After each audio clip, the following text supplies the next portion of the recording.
Ibihe byiza gukurikirana Mwiki Official, ndagusuje muhaye ikaze iyi minsi myinshi cyane, iminsi myinshi ku bakurikirana Mwiki Official TV. Tugenda ducishamo bitewe n'impamvu zimwe na zimwe tugasa nkaho tubuze, ariko ntituba twagiye bya burundu. Ntabwo rero byatuma tutaguha update, tukubwira ukuntu byifashe hirya no hino.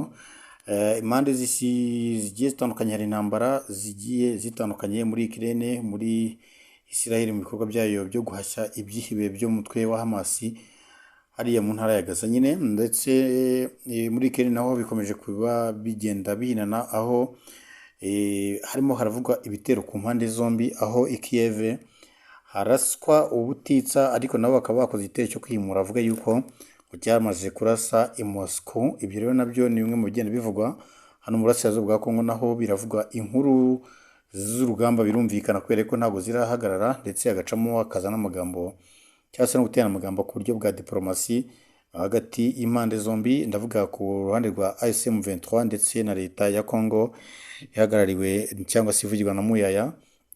Hanyuma rero turavuga no reka dukomeza no ku nkuru y'umugabo bita Tokyo. Tokyo ni umutipe cyangwa se ni umugabo w'umunyarwanda ufite ipeti rya Colonel mu ngabo za FDLR, ingabo zitemewe cyangwa se umutwe w'iterabwoba washyizwe ku rutonde n'iterabwoba na Leta Zunze Ubumwe za Amerika ndetse n'umuryango w'abibumbye.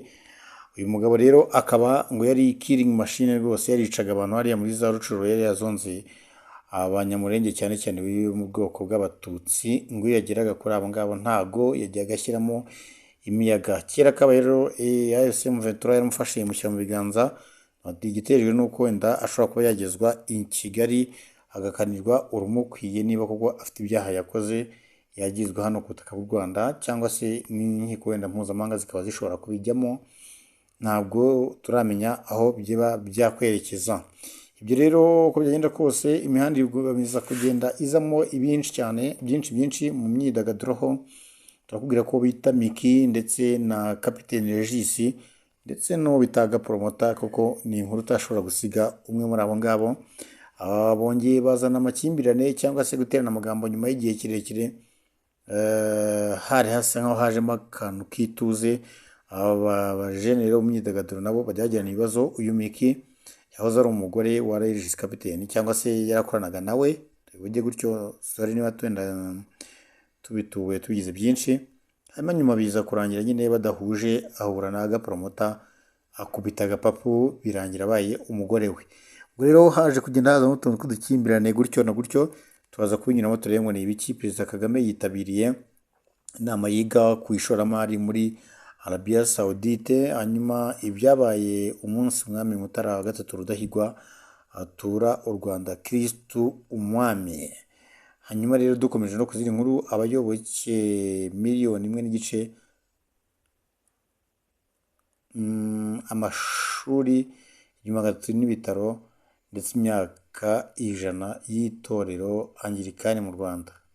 N'ibikorwa byayo nyine yamaze kugeraho. Anglikani nayo ikaba iri mu matorero cyangwa se amadini hano mu Rwanda yashinze imizi akomeye.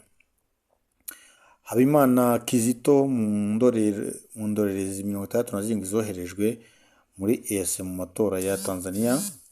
Uyu rero ubwo ni umwe mu mpuguke muri ibi ngibyo. Amakipe yo mu Rwanda azunganirwa uko shampiyona izakinwa, irimo amakipe yo muri Sudani. Hagiye kubaho icyo bita guhuza shampiyona. Umwami Charles wa gatatu yatashye urwibutso rw'abasirikare baryamana bahuje ibitsina. Hanyuma Ferwafa yateguje VAR mu mikino yo kwishyura shampiyona. Rutsiro imiryango 364 yasenyewe n'ibiza ntirubakirwa. Polisi yamusanze muri boots imodoka, asobanura ko yanekaga umugabo akeka ko amuca inyuma. Ni amakuru rero abagiye acaracara cyangwa se abagizweho. Naho rero dukomeje mu yandi makuru asa nkaho ari imyidagaduro gusa, password z'abarenga 180 miliyoni bakoresha muri Gmail zaribwe.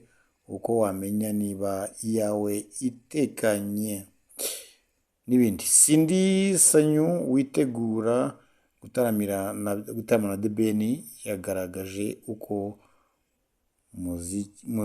umuziki bisaba kuba ikirumira habiri. Ni inkuru zigiye zitandukanye ziba ziri hano ku mihanda cyangwa zigenda zivugwa, reka duse nkaho twitsa ku nkuru zimwe na zimwe twagiye dukomozaho. Uwo bita Kapiteni Regis nk'izina ryo muri sinema, akaba afitanye ibibazo n'uwo bita Miki. Ibi ni ibibazo bizwi kuva kera cyane, aho mu minsi yashize bajyanye utubazo n'uriya mukobwa nyine bakaza gutandukana, umwe akagenda avuga ibyitwa ngo ni amabanga hagati yabo, mbese bagenda bashyirana hanze. Rero byaje kuza ibindi, uwo bita Agapromota aza kuba yakwirongora Miki amugira umugore we. Kapiteni Regis nawe rero asigara ukwe, yaje kwishakira nawe undi musheri afite uwo bantu ngubu. Hanyuma rero vuba ngaha haza kuvukamo akabazo, aho umwe mu Agapromota ngo yamwita ngo ni akagabo. Hanyuma rero aho ngaho niho havuye induru, barashwana karahava. Imihanda rero igenda ntabwo ijya ibura akayo. Ubwo mu minsi yashize hari inkuru yarigizweho, ubwo nyine yagizweho Agapromota ndetse na Regis Kapiteni na Miki wabo bapfa. Perezida Kagame yitabira inama y'ishoramari muri Saudi Arabia. Inama rero bimeze gute? Perezida Kagame yageze i Riyadh muri Arabia Saudite, aho yitabiriye inama mpuzamahanga yiga ku ishoramari FII izahuriza hamwe abayobozi batandukanye ku isi, barimo abashoramari bakomeye ndetse abahanga mu guhanga udushya, abayobozi bakuru b'ibigo n'abafata ibyemezo mu nzego za leta. Akigera Riyadh, Perezida Kagame yakiriwe n'igikomangoma Mohammed bin Salman, banabanje kugirana ibiganiro byibanze ku gukomeza ubufatanye bw'u Rwanda na Arabia Saudite mu nzego zitandukanye. Ni inkuru ndende ushobora gusanga ku gihe.com, amafoto n'ibindi byose niho wabisanga, ndetse ukagenda usoma n'andi makuru agiye atandukanye. Muri iki gihe rero turimo turagana mu mpera z'umwaka w'ibihumbi 2025, nagira ngo nkubwire yuko mu Mwiki Official twebwe ngubu turimo turaganisha auditoriyo line zacu muri entertainment kurusha uko dukomeza mu nkuru za politiki, cyane cyane yuko nizo twari mu tuzimo, ariko turaza kugiye gusa nkaho duhindura gatoya, tujye ducishamo tuzibahe gake gashoboka. Ariko ubundi ni imyidagaduro kuva ku wa mbere kugera ku wa gatanu, ndetse niba ngombwa yuko tubagizemo amakuru ya politiki tuzatubibabwira, ariko dusa nkaho ari ukunyuramo ngayo nguko. Uyu munyarwanda twahawe Imana Kizito rero ari mu ndege ziri 67 zoherejwe na EAC mu matora ya Tanzania. Umuryango w'ibihugu bya Afurika y'Iburasirazuba wohereje indorerezi 67 zirimo na visi perezida wa komisiyo y'igihugu y'amatora mu Rwanda Habimana Kizito mu matora y'umukuru w'igihugu cya Tanzania ateganyijwe mu tariki 29 Ukwakira 2025. Itangizwa ry'iki gikorwa rikurikiye ubutumire bwa guverinoma ya Tanzania kandi bihuye n'amabwiriza y'inama y'abaminisitiri yabaye asaba ibiro bishinzwe ibikorwa bya EAC gukurikirana amatora mu bihugu byose bigize uyu muryango. Ni inkuru nayo ushobora gusanga ku gihe.com. Amatora agiye kuba uwo bita Rigathi Gachagua,